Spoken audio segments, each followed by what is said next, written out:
Good afternoon, everyone. Good afternoon. Welcome to this session. So, continuing our discussion, if you remember in the last class, we were talking about the concept of constant and uniform, right?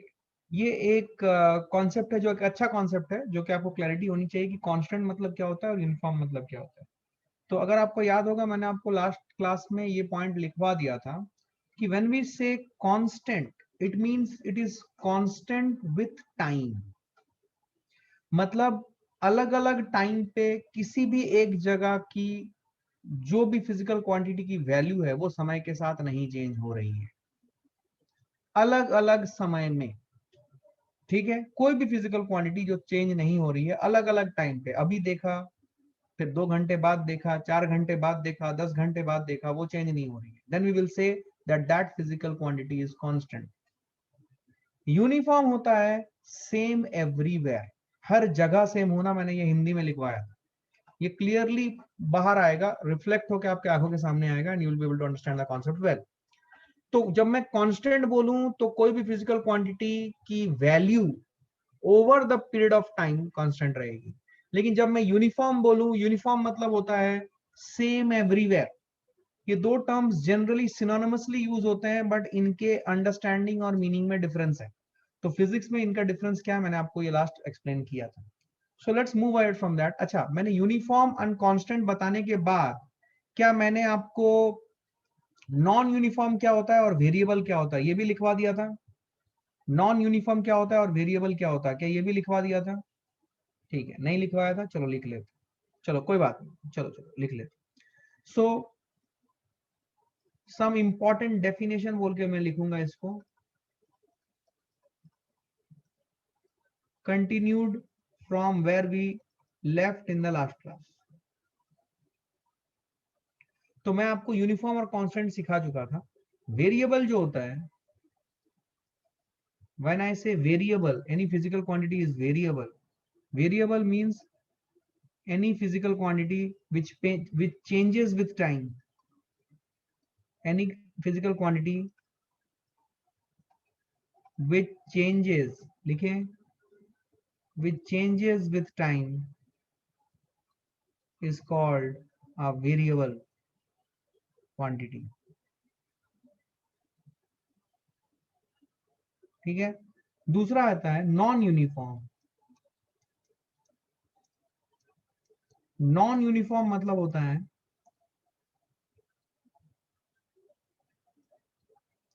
different values of a physical quantity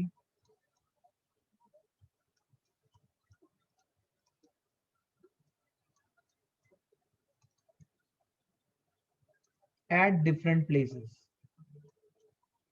at different places or locations. Then we will say that that physical quantity is non-uniform. ठीक है,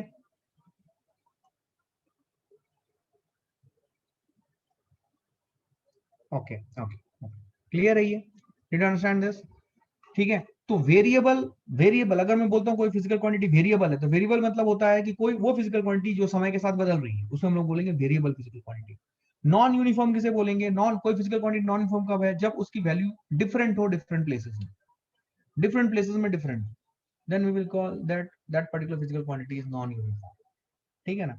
मैं आपको एक illustration से बता रहा हूँ, देखो आपको बहुत क्लैरिटी आए।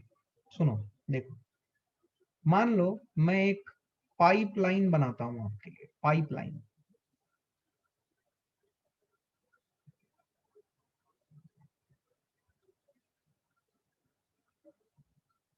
एक पाइपलाइन है। अब इस पाइपलाइन में कॉन्सेप्ट समझना, ये पाइपलाइन मैंने आपको यहाँ पे दिखाया है। तो अगर आप देखोगे ध्यान से, पाइपलाइन में जो वेलोसिटी होती है, वेलोसिटी प्रोफाइल, वो वाटर लेयर जो, सॉरी, वो वाटर लेयर जो कांटेक्ट में रहता है पाइप के, उसकी वेलोसिटी एकदम जीरो होती है। जैसे जैसे डिस्टेंसेस फ्रॉम द पाइप बढ़ता है, वैसे वैसे वेलोसिटी बढ़ती है, और वेलोसिटी मैक्सिमम हो जाती है सेंटर ऑफ द पाइप पे, और फिर वही पैटर्न फॉलो करती है नीचे की तरफ।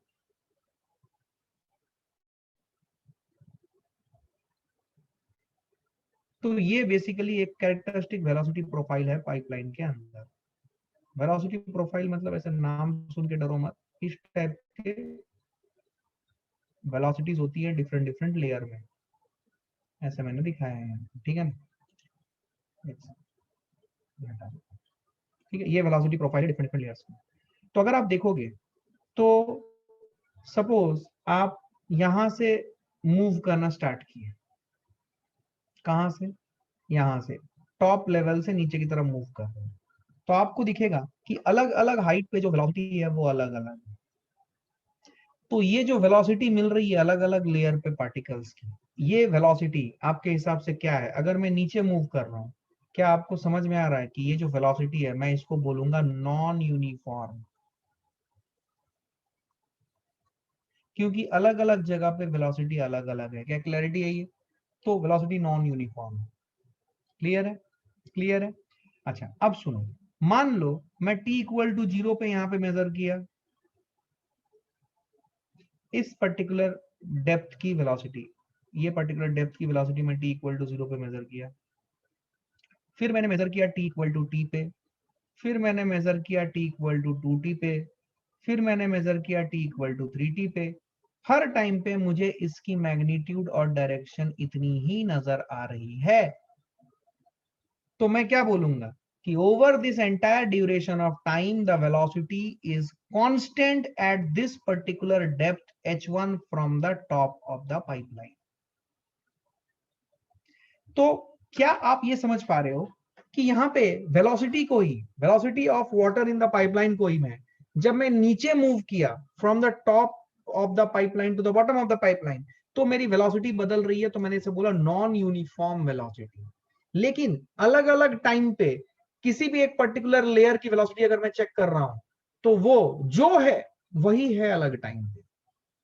हर एक हाइट पे सेम है ऐसा नहीं है, इसीलिए नॉन यूनिफॉर्म हुआ। लेकिन किसी भी हाइट पे जो वेलोसिटी है अब है, वो कल भी है, परसों भी है, 10 घंटे बाद भी है, 12 घंटे बाद भी है, तो वो वेलोसिटी कांस्टेंट है over the period of time. लेकिन क्या वेलोसिटी एवरीवेयर सेम है along the diameter of the pipe? नहीं। तो ये non uniform but constant velocity का केस है। क्या मेरी बात समझ में आई है? This is non uniform but constant velocity. क्या आपको ये टर्मिनोलॉजी समझ में आ रहा है?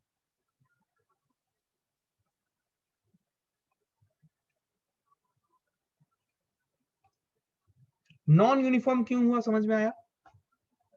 यार बोलना पड़ेगा यार। नॉन यूनिफॉर्म क्यों हुआ समझ में आया? क्योंकि अलग अलग हाइट पे वेलोसिटी अलग अलग है, सेम नहीं है, इसलिए नॉन यूनिफॉर्म। लेकिन लेकिन लेकिन कांस्टेंट क्यों है? जिस हाइट पे जो वेलोसिटी है वो समय के साथ, वो समय के साथ बदल नहीं रही है, इसीलिए constant. Non uniform but constant. Clear? Clear है? समझ में आई बात? अब एक और एग्जांपल देखो। मान लो ये अर्थ सरफेस, समझना, एग्जांपल देके समझा रहा हूं, एकदम क्लैरिटी आएगी आपको, मस्त रहेगा आपका लाइफ। सपोज ये अर्थ सरफेस है, मैं ऐसा बनाता हूं, देखो ध्यान से, ऐसा नहीं बनाता, थोड़ा सा फील ले लेंगे। Sir please increase the line width. Okay, कर देता हूं, क्या है? ये देखो, सपोज ये अर्थ है, समझना इस चीज को। सपोज ये अर्थ है, अभी आपका फंडा डेवलप हो रहा है, फोकस करें। जनरली हम बोलते हैं कि अर्थ के सरफेस से अराउंड 1000 किलोमीटर के हाइट तक, 1000 नहीं, 600 किलोमीटर के हाइट तक, सरफेस ऑफ द अर्थ से अराउंड 600 किलोमीटर के हाइट तक जनरली जी की वैल्यू जो है वो चेंज नहीं होती। ये हम लोग ग्रेविटेशन चैप्टर में पढ़ेंगे, अभी टाइम है उसके लिए। तो मैं ये इंफॉर्मेशन आपको दे रहा हूँ कि 600 किलोमीटर के हाइट तक जी की वैल्यू चेंज नहीं होती है। तो अगर मैं ऐसे मूव करूं, फील कीजिए, अगर मैं ऐसे मूव करूं, कैसे भाई? ऐसे, कैसे? ऐसे। तो किसी भी हाइट पे मैं जाऊं, क्या मुझे जी की वैल्यू कांस्टेंट नजर आएगी?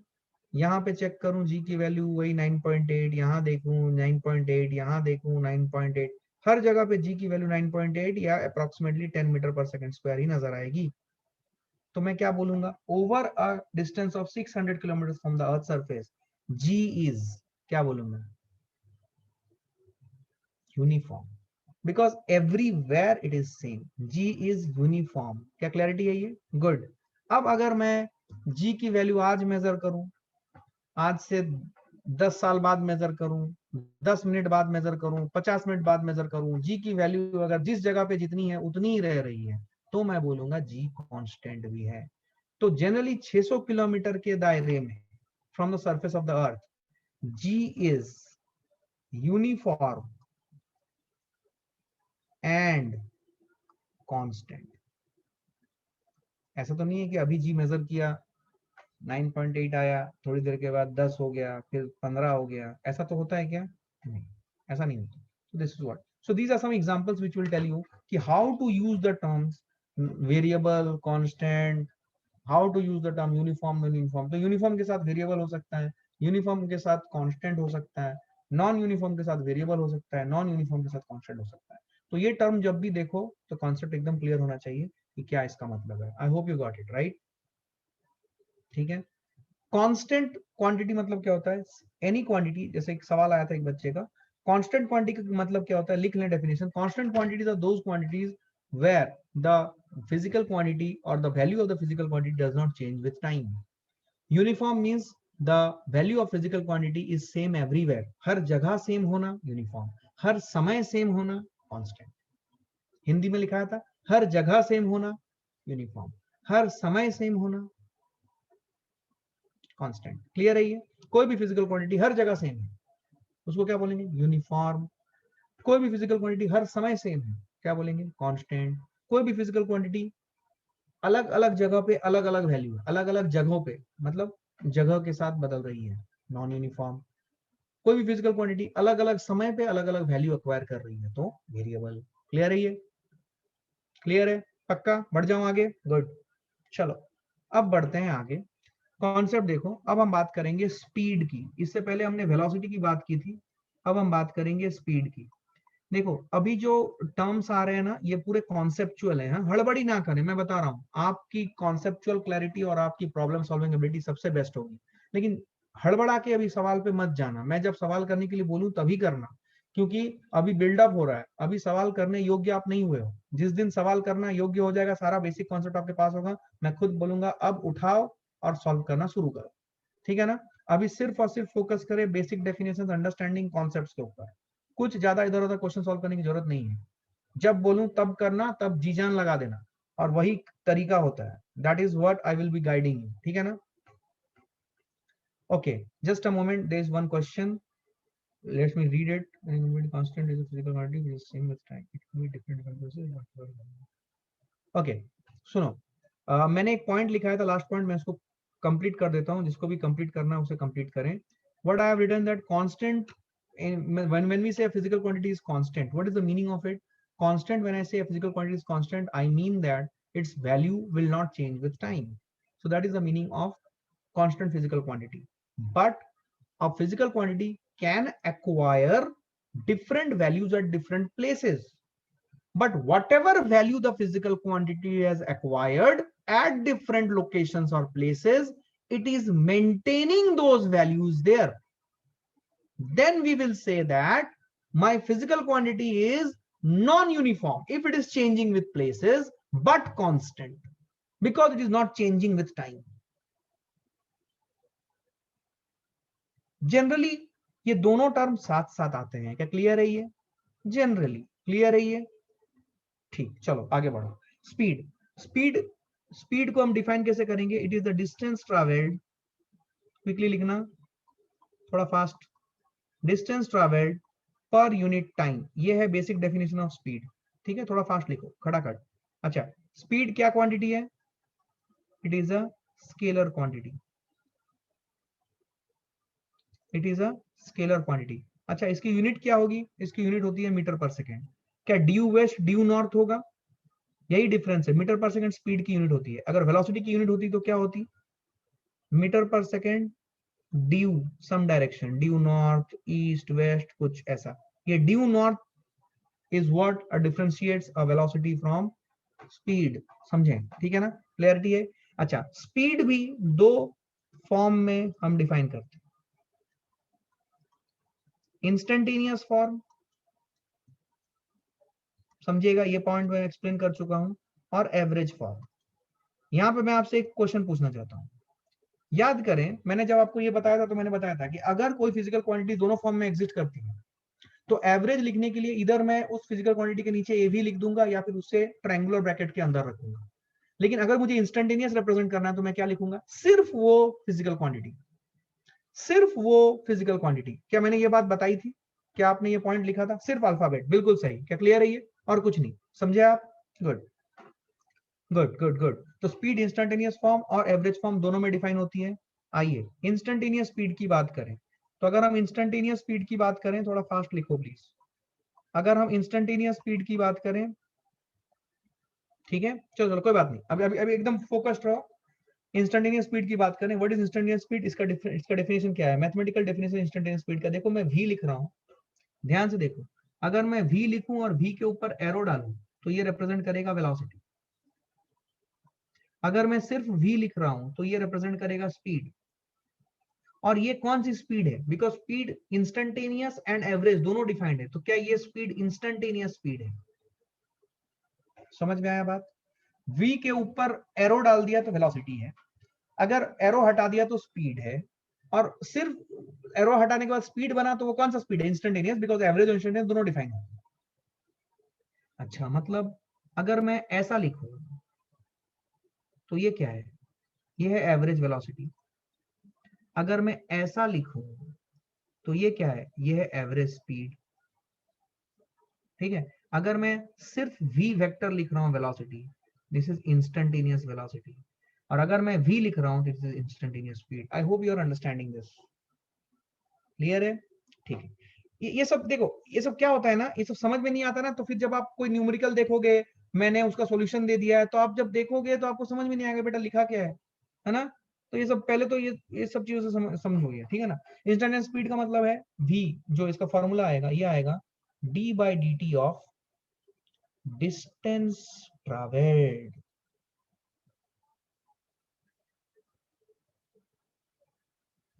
d by dt of distance traveled is v, ठीक है। so this will be interpreted as it is the slope of tangent of instantaneous speed is slope of tangent of distance traveled versus t graph. क्या d by dt of distance traveled का मतलब ये है कि अगर मेरे पास slope निकालूंगा distance travelled versus t graph का, ये स्लोप होगा, ठीक है ना। तो v is d by dt of distance traveled।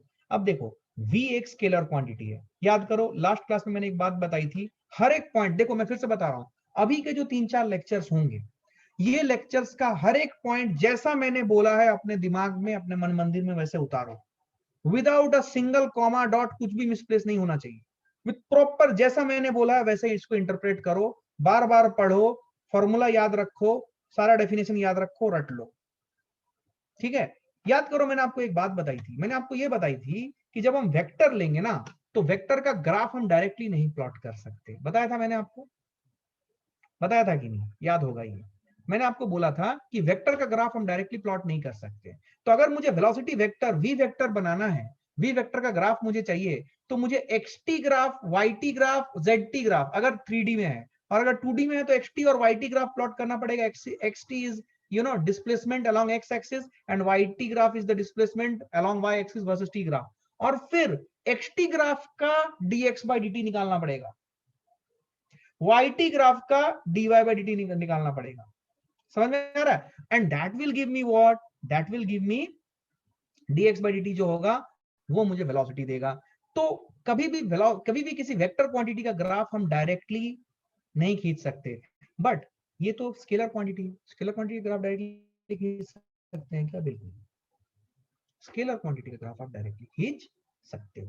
क्या क्लियरिटी है? ये पॉइंट याद रखना, बहुत बड़ी बात बोल रहा हूं मैं, ये कॉन्सेप्चुअल बिल्डअप है, ये सब बच्चों को पता नहीं रहता। तुम किसी भी बच्चे से पूछो ये सब चीजें, वो बोलेगा अरे क्या बोल रहे हो, ये सब क्वेश्चन तो हमें पढ़ाया नहीं है, हमें समझ ही नहीं आता। तो ये समझ में आना चाहिए, these are the important points which you need to understand. Clarity है ये? क्या क्लियर है ये? अच्छा, अब सुनो ध्यान से, ये जो v है इसको मैं लिख सकता हूं वेलोसिटी वेक्टर का मॉड्यूलस, ठीक है। वेलोसिटी वेक्टर का modulus will give me speed. ठीक है, तो speed is what, speed is what, speed that is instantaneous speed. तो यहाँ पे सिर्फ v लिखा है तो ये इंस्टेंटेनियस है, instantaneous speed is d by dt of distance, instantaneous speed is velocity vector का modulus that will give me instantaneous speed. तो instantaneous speed is equal to modulus of velocity vector, इसको अगर आप स्टेटमेंट में लिखना चाहते हो। ठीक है, जैसा आप लिखो, क्लैरिटी है ये, this is what is instantaneous speed. क्या मेरी बात समझ में आई है, मेरी बात समझ में आई है, क्या क्लियर है ये? यस। इससे देखो, इससे देखो, इसको मैं और अच्छा लिखता हूं, एक काम करता हूं, इसका मतलब क्या हुआ, एक second, this is an important point, भूलना मत, इसको लिखना जरूर।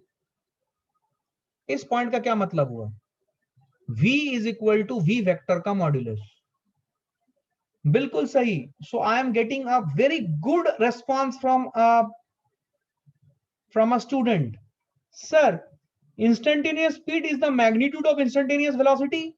Yes, absolutely, this is what is the meaning of this। v मतलब क्या है, v है instantaneous speed, very good।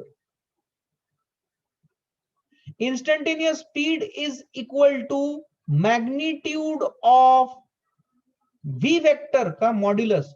v vector क्या रिप्रेजेंट करेगा, बिकॉज वेलोसिटी भी एवरेज एंड इंस्टेंटेनियस दोनों फॉर्म में आती है, तो सिर्फ v वेक्टर लिखा मतलब ये वेलोसिटी का कौन सा फॉर्म है, एवरेज या instantaneous.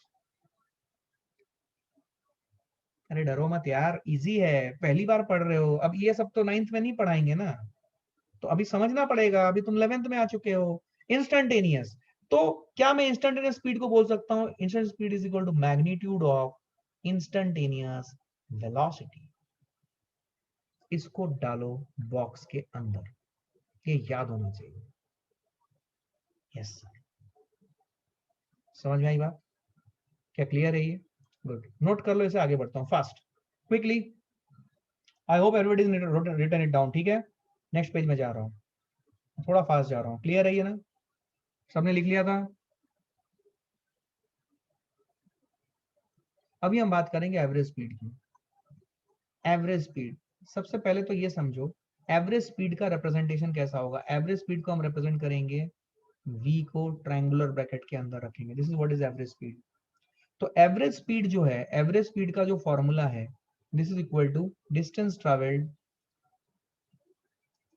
in a certain interval of time which is large, which is not dt, which is delta t। यही तो डिफरेंस है। देखो जब मैं d by dt करूंगा, कहाँ गया, ये देखो d by dt of distance travelled, यहाँ पे भी डिस्टेंस ट्रेवल्ड ही है, लेकिन अब ये डेल्टा टी हो गया, and delta t is measurable, थोड़ा बड़ा क्वांटिटी है, इसको मेजर कर सकते हैं। dt is very very small, जितना सोच सकते हो उससे भी छोटा, ये बेसिक अंडरस्टैंडिंग थी, right? So this is what is distance travelled. ठीक है, तो average velocity is distance travelled upon delta T. ठीक है ना, तो एवरेज वेलोसिटी क्या हो जाएगा, it is slope of secant of speed time graph, slope of secant of speed time graph. ये बात समझ में आ रही है ना, इंस्टेंटेनियस और एवरेज का ये पॉइंट याद आ रहा है ना, आपको वेलोसिटी में भी बताया था मैंने, distance travelled upon delta T, क्या क्लियरिटी है? अच्छा, यहाँ पे मैं एक चीज बोलना चाहता हूँ, जो आपकी एवरेज स्पीड होती है, average speed is not equal to average velocity. मतलब जो मैग्नीट्यूड ऑफ एवरेज स्पीड है, it is not equal to magnitude of average velocity. Average velocity का मैग्नीट्यूड मैं लिख रहा हूँ, तो एवरेज स्पीड का मैग्नीट्यूड, स्पीड का तो मैग्नीट्यूड ही होगा, स्पीड का तो मैग्नीट्यूड ही होता है, तो इसको मैंने सिर्फ ब्रैकेट के अंदर रखा है। Average speed is not equal to average velocity की मैग्नीट्यूड। ऐसा क्यों बोला गया, एनी आइडिया, एनी आइडिया? बताता हूँ, देखो सपोज हम ऐसा मूव कर रहे हैं, समझना समझना, ऐसा मूव कर रहे हैं, ऐसा मूव कर रहे हैं, ये मेरा इनिशियल पॉइंट था, ये मेरा फाइनल पॉइंट है। कंफ्यूज होने से हाथ उठा के पूछना भाई, ठीक है ना, घबराना मत। ये मेरा डिस्प्लेसमेंट वेक्टर है, ठीक है, ये मेरा डिस्प्लेसमेंट वेक्टर है। अब यहां से यहां जाने में जो टाइम लगा उसी टाइम में डिस्प्लेसमेंट भी कंसिडर होता है। तो अगर मैं गुड, अगर मैं आपसे बोलूं कि इसकी एवरेज वेलोसिटी बोलूं, average velocity is displacement upon time. Displacement है ये वाला वेक्टर, सो डिस्प्लेसमेंट वेक्टर का मैग्नीट्यूड ले लेंगे और टाइम कर देंगे, so this will give us the average velocity vector. क्या मेरी बात समझ में आ रही है? This is what is your average velocity vector. ठीक है, ठीक है। तो ये एवरेज वेलोसिटी आई, तो एवरेज वेलोसिटी का मॉडुलस ले लूंगा तो सिर्फ मैग्नीट्यूड मिल जाएगा मुझे। ठीक है ना? अच्छा, अच्छा, सुनो अभी ध्यान से, सुनो अभी ध्यान से। और ये जो है, ये जो है, ये क्या देगा? ये मेरे को देगा एवरेज स्पीड। तो एवरेज स्पीड क्या हो जाएगा? टोटल डिस्टेंस ट्रेवल्ड, पूरा डिस्टेंस लूंगा मैं, एक्चुअल पाथ का, total distance travelled along the actual path upon delta T. वही डेल्टा टी वही लूंगा, टी मतलब डेल्टा टी मतलब हम ड्यूरेशन ऑफ टाइम या इंटरवल ऑफ टाइम की बात कर रहे हैं। ठीक है ना? इंटरवल ऑफ टाइम की बात कर रहे हैं। ठीक है, क्योंकि एवरेज जो क्वांटिटी होती है वो एक इंटरवल में डिफाइन होगी, इंस्टेंटेनियस एक इंस्टेंट में डिफाइन होगी। तो दिस इज व्हाट इज। सो आप देखोगे यहाँ पे कि जो एवरेज वेलोसिटी वेक्टर का मॉड्यूलस है वो स्पीड, एवरेज स्पीड के बराबर नहीं होता है। कब?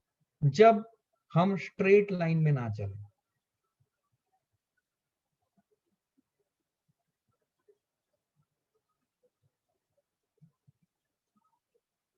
ठीक है, इंपॉर्टेंट है ये छोटे छोटे क्वेश्चंस आएंगे। कर्व पाथ में एवरेज वेलोसिटी और एवरेज वेलोसिटी का modulus and average speed same नहीं होगा। ठीक है ना? लेकिन अगर हम, गुड, बहुत से बच्चे सोच रहे हैं, अगर हम एक स्ट्रेट लाइन पाथ लें, स्ट्रेट लाइन पाथ, तो स्ट्रेट लाइन पाथ है without U turn, without U turn, कोई यू टर्न नहीं है। तो इस केस में जो डिस्प्लेसमेंट वेक्टर है और जो डिस्टेंस ट्रेवल्ड है, इन दोनों की मैग्नीट्यूड सेम है। डिस्प्लेसमेंट वेक्टर का मैग्नीट्यूड और डिस्टेंस ट्रेवल्ड, ये दोनों का मैग्नीट्यूड सेम है। तो इस केस में जो एवरेज स्पीड होगी it will be equal to modulus of average velocity vector. ठीक है, क्या बात समझ में आई है? क्या बात समझ में आई है? क्या क्लैरिटी है ये? बोलो, क्लियर है ये? ठीक है, समझ में आई बात? पक्का? ठीक है, क्लियर है ये? सो ये कॉन्सेप्ट एकदम क्लियर होना चाहिए। आई hope you have understood it, right? सबने लिख लिया? Okay, fine. Note it down fast, fast, fast, quickly. Half a minute. Quickly, fast.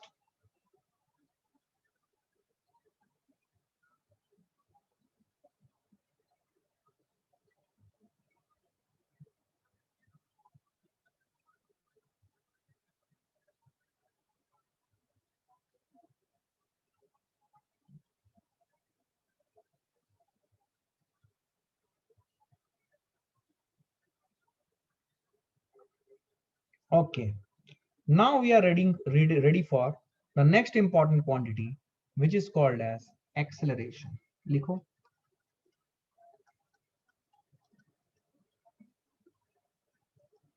ठीक है, अगेन एक्सेलरेशन को हम लोग क्या डिफाइन करते हैं, इसका बेसिक डेफिनेशन देखेंगे। It is rate of change of velocity with time, इसको हम लोग बोलते हैं एक्सेलरेशन। ये कैसा क्वांटिटी है acceleration? Acceleration is a vector quantity. Basic चीजें हैं, थोड़ा फास्ट फास्ट लिखो। एक्सेलरेशन कैसा क्वांटिटी है? वेक्टर क्वांटिटी है, मतलब इसमें मैग्नीट्यूड डायरेक्शन दोनों होती है। अच्छा, इसकी यूनिट क्या होती है? इसकी यूनिट होती है मीटर पर सेकंड स्क्वायर, ऐसा यूनिट। अगर हम इस यूनिट को थोड़ा सा डायसेक्ट करें तो हमें समझ में आएगा, इट इज मीटर पर सेकंड। मतलब हर सेकंड वेलोसिटी कितने से चेंज हो रही है, that is what is acceleration showing. मैं लिखाता हूं यहाँ पे हिंदी में, हर सेकंड वेलोसिटी कितने से चेंज हो रही है, this is what is the meaning of acceleration. ठीक है, इसको डाल रहा हूं मैं इसके अंदर, ये उभर के आएगा आपके सामने, बार बार बोलेगा मुझे पढ़ लो, ठीक है। हर सेकंड वेलोसिटी कितने से चेंज हो रही है, that is what is the understanding of acceleration. For example, एक एग्जांपल देखो, आपको क्लैरिटी आएगी। सपोज मैं बोलूं कि आपकी वेलोसिटी है अभी 4 मीटर पर सेकेंड और आपकी एक्सेलरेशन है 2 मीटर पर सेकेंड स्क्वायर। ये सिचुएशन है मान लो t इक्वल टू 0 का। तो जब t इक्वल टू 1 होगा तो आपकी वेलोसिटी हो जाएगी, कितने सेकंड से बदलेगी वेलोसिटी, +2 मीटर पर सेकंड से। 4 मीटर पर सेकंड के ऊपर +2 मीटर पर सेकंड जोड़ो, 6 मीटर पर सेकंड। एक्सेलरेशन का डायरेक्शन वेलोसिटी डायरेक्शन सेम, समझ में आ रही है बात, 6 मीटर पर सेकंड हो जाएगी। अगर मैं t इक्वल टू 2 देखूं तो ये 6 के ऊपर और थोड़ी सी बड़ी हो जाएगी, 8 मीटर पर सेकंड, और 2 मीटर पर सेकंड से बढ़ेगी। सो this is what is the impact of acceleration. एक और एग्जांपल देखो, सपोज मैं t इक्वल टू 0 पे इधर 4 मीटर पर सेकंड कर रहा हूं और मेरा एक्सेलरेशन का जो डायरेक्शन है वो इस तरफ, एंड लेट अस से इट इज -2 मीटर पर सेकंड। तो t इक्वल टू 1 पे क्या होगा, t इक्वल टू 1 पे मेरी वेलोसिटी -2 मीटर पर सेकंड से चेंज होगी, ठीक है। तो ये हो जाएगा 2 मीटर पर सेकंड, सॉरी एरो दिखा नहीं रहा वैसे,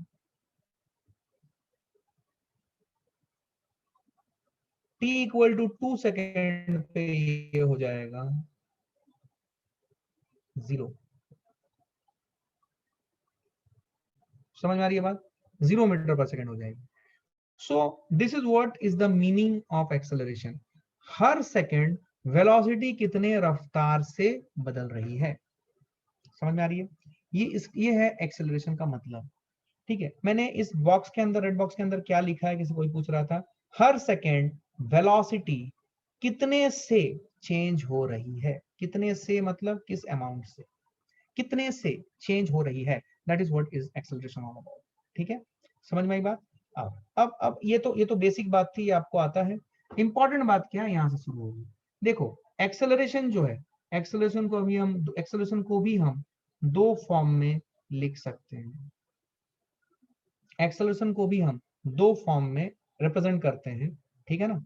कौन से दो फॉर्म में, एक है इंस्टेंटेनियस फॉर्म और दूसरा है एवरेज फॉर्म। ये दोनों फॉर्म में एक्सेलरेशन रिप्रेजेंट होता है। तो एक्सेलरेशन को मैं रिप्रेजेंट करूंगा ए वेक्टर से, तो इंस्टेंटेनियस फॉर्म में it will be a vector only, ये इंस्टेंटेनियस फॉर्म रिप्रेजेंट करेगा। और एवरेज फॉर्म अगर होगा इट इज ए एक्सेलरेशन, इसको एवरेज इस ट्रायंगुलर ब्रैकेट के अंदर डाल देंगे। So this is the representation. So जैसा मैंने बोला है कि अगर दोनों फॉर्म में एग्जिस्ट कर रहा होगा तो सिर्फ अगर लेटर आए तो आपको समझ जाना है कि इंस्टेंटेनियस फॉर्म है। बेसिक क्लैरिटी है ये। अच्छा, अब बात करते हैं इंस्टेंटेनियस एक्सेलरेशन की। इंस्टेंटेनियस एक्सेलरेशन की जो बेसिक डेफिनेशन है, और ये सबसे इंपॉर्टेंट है, वो है d/dt ऑफ v वेक्टर, ठीक है।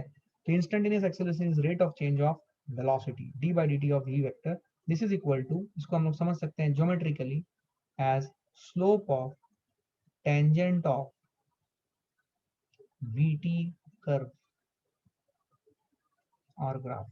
समझ में आ रही है बात, vt कर्व और ग्राफ। अब आपको समझ में आया कि vt कर्व जो हम ड्रॉ करेंगे, vt कर्व, क्या हम vt कर्व ऐसा ड्रॉ कर सकते हैं, यहाँ पे वेलोसिटी वेक्टर लिख दिया, यहाँ पे टाइम लिख दिया, क्या ऐसा हम कर्व ड्रॉ कर सकते हैं। मान लो ऐसा कर्व हम दिखा रहे हैं, क्या ये सही होगा, ये गलत होगा। वेलोसिटी टाइम ग्राफ कभी ऐसा नहीं बनेगा।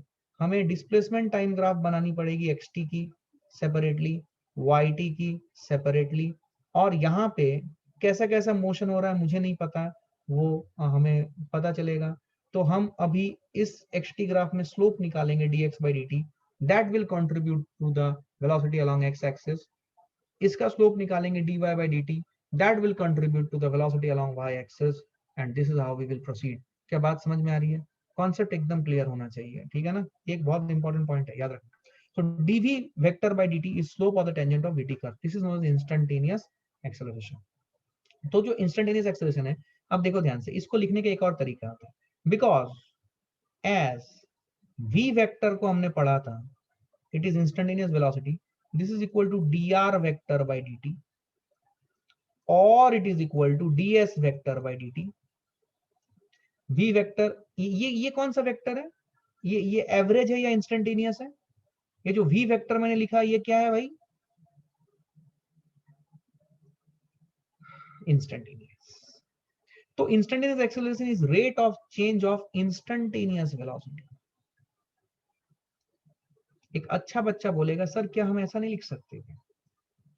इसीलिए इसको मैंने ऐसा लिख के अभी लिख रहा हूं ताकि आपके दिमाग में सेट हो। हाँ, बात तो सही बोली है बॉस, एकदम कॉन्सेप्चुअल क्लियर है। तो x as velocity vector is equal to d r vector by d t, याद करो। और मैंने आपको बोला था कि displacement might not be equal to position vector, but change in displacement vector is always equal to change in position vector. तो क्या d r vector by d t को मैं ds vector by d t लिख सकता हूं? क्या d r is always equal to ds? Always. But s vector will be equal to r vector, not mandatory. उसके लिए आपको इनिशियल स्टार्टिंग पॉइंट ओरिजिन होना चाहिए। याद आ रहा है? ठीक। तो v vector instantaneous velocity is dr by dt और ds by dt। देयरफॉर हम एक्सेलरेशन वेक्टर को बोल सकते हैं as d by dt of dr by dt। इसको हम लोग, इसको याद करो, मैंने आपको सिखाया था डबल डिफरेंशिएशन। इसको कैसे लिखेंगे? इज इट d2r, इसीलिए पढ़ाया था मैंने आपको differentiation, by d square t square. Yes और नो? सही है? d2r by t square t square. Clarity है? ये सही लिखा है मैंने? अरे सही तो लिखा है यार, हाँ बोल दो, क्या दिक्कत है? क्या ये होगा d2r by d square t square?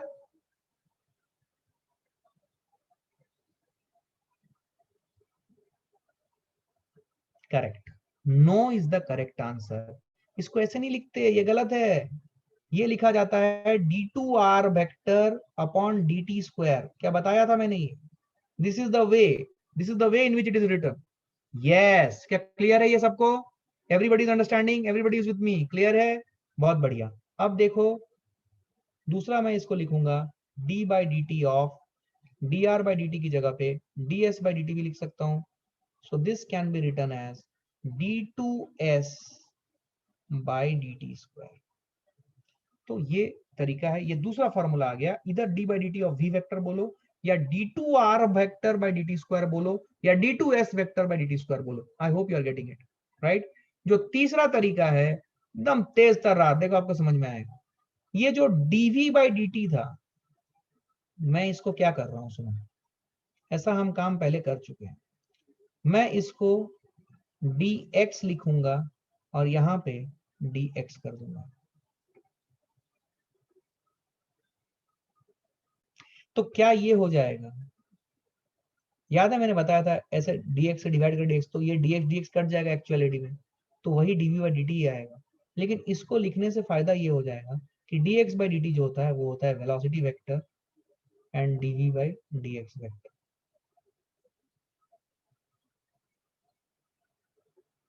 क्या मेरी बात समझ में आ रही है? This is what we are getting. क्या क्लैरिटी है? ठीक है। वेट होल्ड, क्या ये क्लियर हुआ? ये थर्ड वाला आपको फॉर्म क्लियर हुआ? तो इंस्टेंटेनियस एक्सेलरेशन जो ए वेक्टर है, इसके 3 फॉर्मूले हैं। ये सारे फॉर्मूले मैं आपके लिए डालूंगा। ठीक है? क्या ये बात समझ में आई है? क्या बात समझ में आई है? अभी देखो, ये यहाँ पे कुछ बातें हैं जो आपको समझ में आनी चाहिए। सुने ध्यान से, सुने ध्यान से। ये क्लियर हुआ? नहीं, नहीं क्लियर हुआ? क्या नहीं क्लियर हुआ भाई? एक सेकेंड। ठीक है, कोई बात नहीं, क्लियर है ये? ठीक है, ये तीनों जो है ये पूरा मैं डालूंगा बॉक्स के अंदर। इसको पूरा को मैं बॉक्स के अंदर डाल देता हूँ। ये पूरा याद होना चाहिए, ठीक है ना? ये d2r by d square, D square t square, ये आपको समझ में आया मैंने क्यों क्रॉस किया? ये समझ में आया ना? इसको क्रॉस किया है मैंने, दिस इज क्रॉस, राइट? ये गलत है। क्यों गलत है? आपको समझ में आ रही है? ऐसा नोमेनक्लेचर नहीं है। I hope you are understanding this, right? Language clear है ना? पक्का? पक्का? अच्छा सुनो, देखो, जब मैं बोलूं यहाँ पे एक इंपॉर्टेंट पॉइंट, यहाँ पे एक इंपॉर्टेंट पॉइंट लिखना है। देखो, अगर मैं बोल रहा हूँ acceleration vector is equal to v vector into dv vector by dx, तो इस एक्सेलरेशन वेक्टर पर, एक्सेलरेशन वेक्टर जो है इसको मैं इसको मैं लिख सकता हूं in terms of ax I cap, because ये वेक्टर है, it can be written as ax I cap plus ay j cap plus az k cap। Similarly इस वेलोसिटी वेक्टर को मैं लिख सकता हूं vx I cap plus vy j cap plus vz k cap, और ये dv by dx, ये v vector को फिर से vx I cap vy j cap vz k cap लिखूंगा। तो इसका सपोज इस इक्वेशन का, मान लो मुझे इस इक्वेशन का रिप्रेजेंटेशन चाहिए अलोंग एक्स एक्सिस। इस इक्वेशन को अगर मैं अलोंग एक्स एक्सिस लिखना चाहूं, ये सीख रहे हो तुम, प्लीज फोकस करना। इस इक्वेशन को अलोंग एक्स एक्सिस अगर मुझे लिखना है, तो एक्स एक्सिस में ए वेक्टर का जो कंपोनेंट आएगा वो आएगा, फील करना, ax। तो मुझे लिखना पड़ेगा ax is equal to vx into dvx by dx। ये है एक्सेलरेशन वेक्टर, या इस एक्सेलरेशन वेक्टर का रिप्रेजेंटेशन अलोंग एक्स एक्सिस। अगर मैं बोलूं इसका रिप्रेजेंटेशन अलोंग वाई एक्सिस करके बताओ, तो क्या तुम लिखोगे ay is equal to vy dvy by dy। अगर मैं बोलूं इस एक्सेलरेशन का z कंपोनेंट क्या होगा, बोलो az will be vz dvz by dz। क्या मेरी बात समझ में आ रही है? क्या मेरी बात समझ में आ रही है एवरीवन? क्या क्लैरिटी है? पक्का? हाँ बोलो, व्हाट्स योर क्वेश्चन? सर हम AXI क्यों नहीं लिखते? एक्स आई लिख सकते हो, मैं सिर्फ मैग्नीट्यूड बोल रहा हूँ, मैं बोल ही रहा हूँ कि अलोंग एक्स एक्सिस मैग्नीट्यूड कितना है। अच्छा, मैग्नीट्यूड बोला क्या? ठीक है। वहां पे आई कैप लिख दिया, मतलब आपने समझ में आ गया ना कि वो एक्स एक्सिस की तरफ ही है ना बेटा। समझ में आई बात? ठीक है, क्लियर है? समझ आई बात? इसको उतारो तो पहले थोड़ा अच्छे से उतारो फास्ट।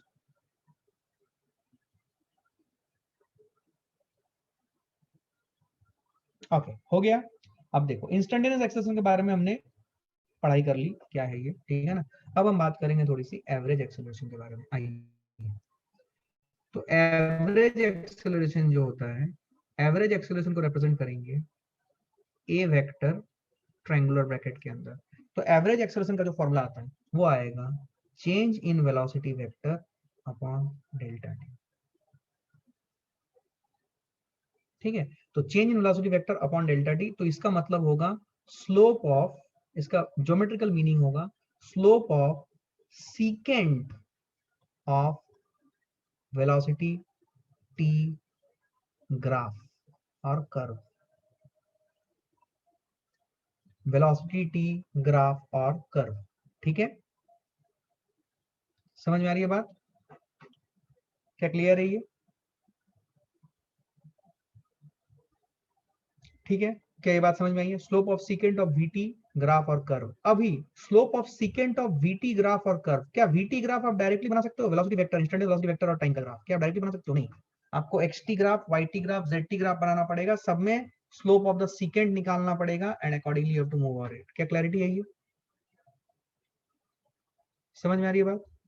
अच्छा, अब सुनो, यहाँ पे एक सवाल बच्चे का आ रहा है कि dx by dt को हम लोग क्या बोलेंगे? It is the rate of change of displacement. देखो, डिस्प्लेसमेंट को s वेक्टर से रिप्रेजेंट करते हैं, किसी किसी किताब में वो x लिया जाता है, तो आपको सफिशिएंट हिंट मिल जाएगा कि x को यहाँ पे क्या बोला जा रहा है। तो dx by dt can also be considered as velocity, लेकिन वो क्या होता है ना, वो मतलब क्या है कि वो स्टैंडर्ड नोमेनक्लेचर वो फॉलो नहीं करते हैं, कुछ अलग ही नोमेनक्लेचर फॉलो करते हैं। तो आपको क्या करना पड़ेगा, आपको जो डेफिनेशन है उसको देख के, क्वेश्चन समझ के एनालाइज खुद से करना पड़ेगा कि ये क्या रिप्रेजेंट कर रहे हैं या फिर क्या मीन करते हैं। चिंता मत करो, ये समय के साथ आपको इसका नॉलेज हो जाएगा। क्या क्लैरिटी है ये? क्लैरिटी है ये?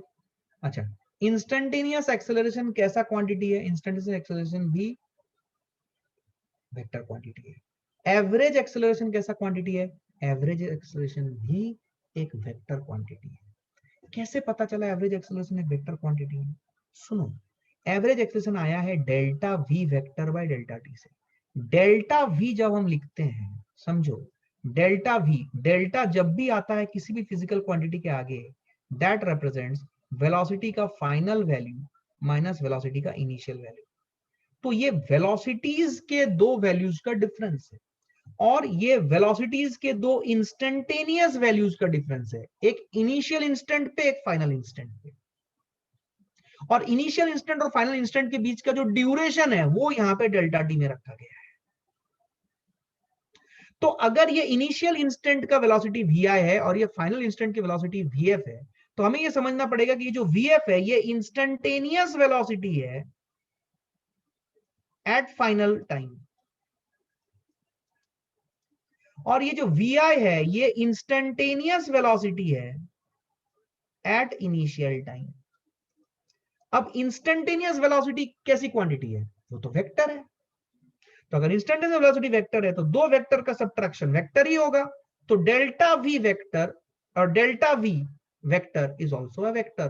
तो delta v vector divided by delta t, delta t is a time is a scalar quantity. किसी भी वेक्टर को हम स्केलर से डिवाइड कर सकते हैं, that is completely logical operation. हम डिवाइड कर सकते हैं और जो रिजल्ट आएगा वो हमारा वेक्टर ही रहेगा, क्योंकि स्केलर से मल्टीप्लाई करने पर या डिवाइड करने पर किसी वेक्टर को हमारा रिजल्ट वेक्टर ही होता है। हाँ ये अलग बात है, हाँ ये अलग बात है कि जब हम किसी स्केलर क्वांटिटी से डिवाइड करते हैं और वो प्लेन नंबर ही नहीं होता लेकिन उसकी कुछ यूनिट भी होती है, तो क्या जो फिजिकल क्वांटिटी मल्टीप्लाई करने के बाद, स्केलर को मल्टीप्लाई करने के बाद वेक्टर से या डिवाइड करने के बाद वेक्टर से जो आती है, क्या वो एक नई फिजिकल क्वांटिटी बन जाएगी? बट होगी वेक्टर ही। क्या फील आई? सब गायब हो गए, पता नहीं क्या बोल रहे हैं। अब तक तो अच्छा पढ़ा रहे थे, पता नहीं क्या हो गया आज। अरे समझ आया क्या? बेसिक बात है, बोलो हाँ या ना। अरे फील आई? Feel I? बताओ, मैंने तुम्हें बोला था कि एक प्लेन नंबर मान लो 5 से मल्टीप्लाई किया ए वेक्टर को, तो 5 इंटू ए वेक्टर करेंगे तो ए वेक्टर कुछ भी हो, वेलोसिटी हो, एक्सेलरेशन हो, फोर्स हो, तो वो फोर्स वेक्टर ही रहेगा। लेकिन अगर मैं मीटर वेलोसिटी वेक्टर है उसको मैं सेकंड के साथ मल्टीप्लाई कर दूं, 5 second, 5 second is also scalar, 5 second के साथ अगर मैं 5 मीटर पर सेकंड मल्टीप्लाई कर रहा हूं तो मेरे को मिलेगा 25 metre which is a displacement vector. लेकिन मीटर पर सेकंड इंटू सेकंड जब किया तो मेरे को एक नया फिजिकल क्वांटिटी मिल रहा है ना, मैं यही पक रहा हूं। कोई बात नहीं। So sir we are writing so slow in responding, no problem, no problem, but you are understanding right? It is there in the lecture, if you have to revisit it you can revisit it, but you should be 100% clear about this. क्या clarity है ये? तो average acceleration कैसा quantity है, scalar या vector? बता दिया, बोलो। एवरेज एक्सेलरेशन कैसा क्वांटिटी है, स्केलर या वेक्टर? वेक्टर है सर, वेक्टर है। क्लियर है? समझ आई बात? नोट करो, आगे बढ़ो फास्ट, क्विकली बढ़ता हूं आगे फास्ट।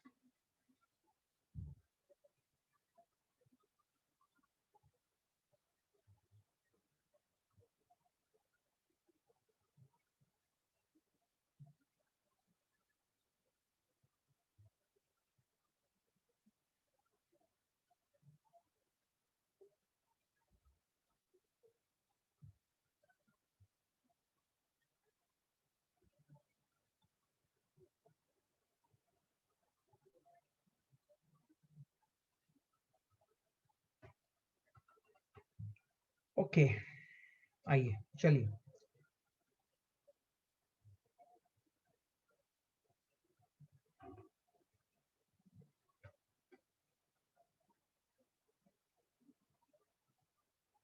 क्लियर है?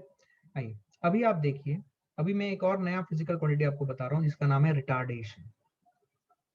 अगेन ये एक मिसअंडरस्टूड कॉन्सेप्ट है, सब लोग ध्यान से सुनिए। रिटार्डेशन का मतलब क्या होता है? दो तीन बातें हैं, बिकॉज आप अभी 9th 10th से आगे आए हो तो आपको बहुत सारा मिसकंफ्यूजन या सॉरी मिसकंसेप्शन होगा। तो रिटार्डेशन का बेसिक डेफिनेशन क्या है सुनो। रिटार्डेशन का बेसिक डेफिनेशन है rate of decrease of speed. ये है इसका डेफिनेशन, गड़बड़ मत करना। Rate of decrease of speed, इसको हम लोग बोलते हैं क्या, रिटार्डेशन। इसकी यूनिट क्या होती है? इसकी यूनिट होती है वही जो एक्सेलरेशन की यूनिट होती है, दैट इज मीटर पर सेकंड स्क्वायर। ठीक है, rate of decrease of speed. अब यहाँ पे इंपॉर्टेंट क्या है सुनो, इंपॉर्टेंट ये है जो कि आपको अभी सीखना है, वो ये है कि retardation always reduces speed, it can never increase speed. This is the most important concept। और इसके ऊपर सवाल बनते हैं, मैं आपको अभी फील करा रहा हूँ कैसे सवाल बनेंगे, ठीक है ना? बता रहा हूँ, सुनो सुनो सुनो सुनो, सब नेगेटिव एक्सेस सब मैं क्लियर कर दूंगा, सुनो ध्यान से। सपोज मैं बोलूं कि एक बॉडी की वेलोसिटी है 4 मीटर पर सेकेंड और रिटार्डेशन है 2 मीटर पर सेकेंड स्क्वायर। सुने ध्यान से, रिटार्डेशन है 2 मीटर पर सेकेंड स्क्वायर। सुनो सुनो सुनो, no no no no no, what I have written is absolutely correct. Now feel करना, इसीलिए तो मैं बोला हूं इस मिसअंडरस्टूड कॉन्सेप्ट है, तो ध्यान दीजिएगा।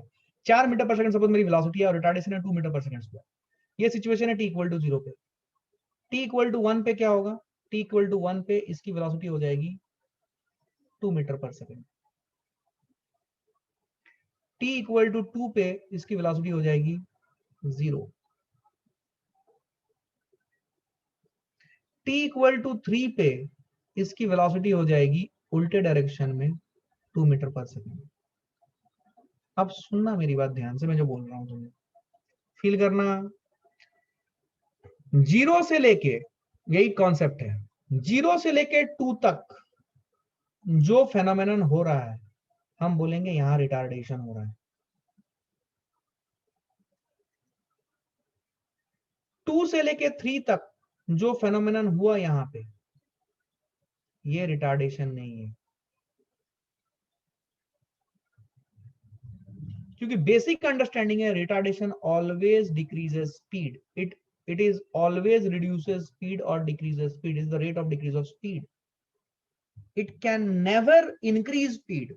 देखो t इक्वल टू 2 पे वेलोसिटी 0 हो गई थी, सॉरी स्पीड 0 हो गई थी, t इक्वल टू 3 पे स्पीड 2 मीटर पर सेकेंड हो गई फिर से, तो यहां से यहां स्पीड बढ़ा है, तो ये रिटार्डेशन नहीं है। 0 से लेके 2 तक रिटार्डेशन है, तो रिटार्डेशन हमेशा स्पीड को घटाता है, ये आपने सीखा है आज, मैं बता रहा हूं ना, मैं बता रहा हूं, मेरा एक्सपीरियंस है। ये बच्चे का मिसअंडरस्टूड कॉन्सेप्ट होता है। दूसरा सबसे misunderstood concept, negative acceleration is retardation. Wrong. अब मैं आपको सिखाऊंगा, नेगेटिव एक्सेलरेशन रिटार्डेशन नहीं है। ठीक है, मैं अभी जा रहा हूं आगे, नेक्स्ट पेज में जा रहा हूं मैं, I hope you have written down this. जाओ नेक्स्ट पेज में।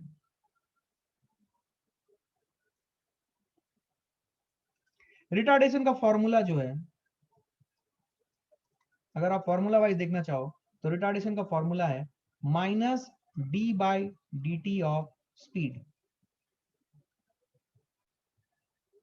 माइनस क्यों? क्योंकि ये स्पीड को घटाता है, तो d speed, final speed minus in speed, because final speed is less than initial speed, तो माइनस एक आगे लगाना पड़ता है to give you a value of retardation. समझ में आ रहा है? To give you a value of retardation, this is what is the basic definition of retardation. ठीक है ना? इसको अगर हम लिखना चाहें ऐसे, तो हम ऐसा लिख सकते हैं, देखो ध्यान से, is equal to minus d by d t of speed. Speed को हम कैसे लिखते हैं? क्या स्पीड होती है वेलोसिटी वेक्टर का modulus, this is what is speed, तो it is minus d by d t of speed, this is what is retardation is. क्या क्लियर है ये? तो रिटार्डेशन, इंपॉर्टेंट पॉइंट क्या है, रिटार्डेशन हमेशा स्पीड को रिड्यूस करता है, रिटार्डेशन कभी भी स्पीड को नहीं बढ़ाएगा। अगर स्पीड बढ़ रही है तो वो रिटार्डेशन नहीं है। तो मैंने आपको एक एग्जांपल लेके दिखाया 0 से लेके 3 सेकंड तक के ड्यूरेशन का, तो रिटार्डेशन कब होगा, रिटार्डेशन कब नहीं होगा, ये आपको समझ में आना चाहिए, पूछा जाएगा ऐसे सवाल, क्लैरिटी है ये? अब देखो, बहुत से बच्चे बोलते हैं रिटार्डेशन इज नेगेटिव एक्सेलरेशन। देखो नेगेटिव एक्सेलरेशन का मतलब क्या है, देखो पहले तो समझो कि acceleration is a vector quantity. सुनो, अगर मैं तुम्हें बोलूं एक्सेलरेशन इज, सुनना ध्यान से, एग्जांपल, सम मिसकंसेप्शन है, एक्सेलरेशन इज -5 मीटर पर सेकंड स्क्वायर। अगर एक्सेलरेशन -5 मीटर पर सेकंड स्क्वायर है, तो what will happen to speed?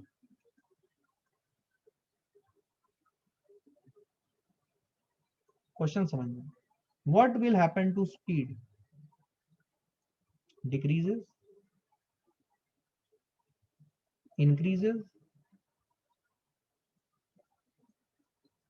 क्या मैं दो ही ऑप्शन दे रहा हूं, क्या बोल रहा हूं, सोच के बोलो।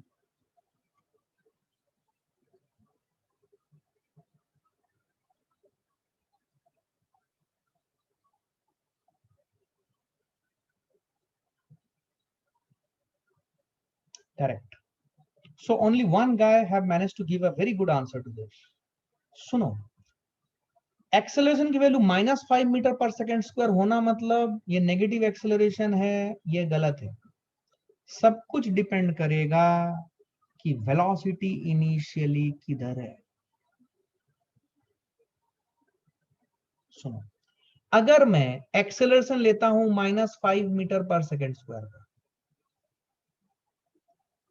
और वेलोसिटी लेता हूं +10 मीटर पर सेकेंड का, तो समझना एक्सेलरेशन की डायरेक्शन है इस तरफ,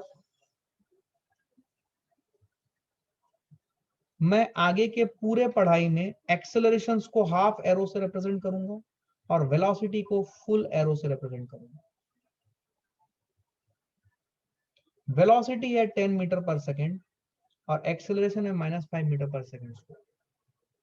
अगर ये सिचुएशन है, इस केस में -5 metre per second is acting like negative acceleration और रिटार्डेशन बोल रहा हूं, it is acting like retardation. क्यों? क्योंकि ये -5 मीटर पर सेकेंड स्क्वायर इसके स्पीड को घटाएगी। ये सिचुएशन है मान लो t इक्वल टू 0 पर, t इक्वल टू 1 पे क्या हो जाएगा, एक्सेलरेशन इतनी ही रहेगी, कांस्टेंट एक्सेलरेशन है मान लो, पर वेलोसिटी हो गई अभी आधा 5 metre per second. t equal to 2 पे क्या होगा, एक्सेलरेशन इतनी ही है, वेलोसिटी हो गई 0। t इक्वल टू 3 सेकेंड में क्या होगा, 3 इक्वल टू 3 सेकेंड में इधर आ गई acceleration -5 metre per second square और इधर ही वेलोसिटी आ गई which is 5 metre per second. ध्यान से इस ग्राफ को अच्छे से समझो।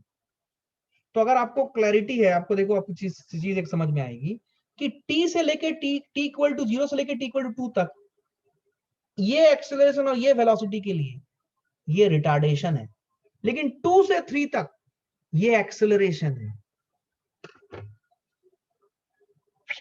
ऊपर सब ऊपर से चला गया, पता नहीं क्या बोले, अच्छा तो लगा लेकिन समझ नहीं आया। अरे क्लियर है कि नहीं, क्लियर है कि नहीं? देखो -5 मीटर पर सेकेंड स्क्वायर अगर कोई बोले तो ऐसा मत बोलना -5 मीटर पर मतलब क्या, नेगेटिव एक्सेलरेशन। हाँ, first decreases and then increases because acceleration constant है। मैं आपको देखो अभी अभी तुम आ रहे हो, अभी तुम फ्लो में आ रहे हो। अब देखो ये पहला एग्जांपल लिया मैंने, दूसरा एग्जांपल मैं ले रहा हूं। सपोज इफ आई से एक्सेलरेशन इज -5 मीटर पर सेकंड स्क्वायर एंड बेटा वेलोसिटी इज -10 मीटर पर सेकंड। यहां से स्टार्ट कर रहे हैं। अब देख ढिच क्या हूं, ढिच क्या हूं, एक्सेलरेशन -5 मीटर पर सेकंड स्क्वायर, हाँ, वेलोसिटी 5 मीटर पर सेकंड से बढ़ जाएगी -15 मीटर पर सेकंड, इधर -10 मीटर पर सेकंड इधर। ओ अच्छा अच्छा अच्छा अच्छा अच्छा अच्छा अच्छा अच्छा अच्छा अच्छा अच्छा, ऐसा मस्त मजा आया बॉस। अब बोल, तू बोलेगा सर एक्सेलरेशन तो नेगेटिव था लेकिन स्पीड बढ़ रही है, तो ये रिटार्डेशन नहीं है। तो एक्सेलरेशन नेगेटिव एक्सेलरेशन मतलब स्पीड को घटाएगा, ये जरूरी नहीं है।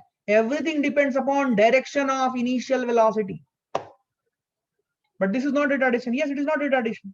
तो रिटार्डेशन किसने बोला कि रिटार्डेशन का मतलब ये है कि एक्सेलरेशन के आगे नेगेटिव साइन आएगा? मैंने तो नहीं बोला है, ये किसी बच्चे ने पूछा था, मैंने वो एक्सप्लेन किया है।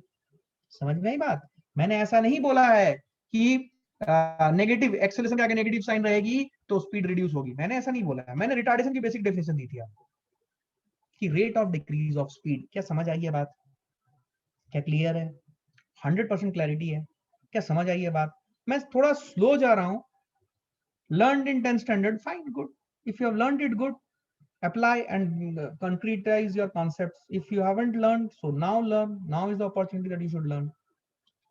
If it is not constant, then if it is not constant, we'll talk about it. इसके लिए आपको डिफरेंशियल इंटीग्रेशन पढ़ाया गया है और आपकी उसकी जो समझ होगी ना बस रॉक सॉलिड होगी। जस्ट वेट करो। तो क्या यहाँ तक जो भी बकवास किया है मैंने सब कुछ समझ में आया है आपको?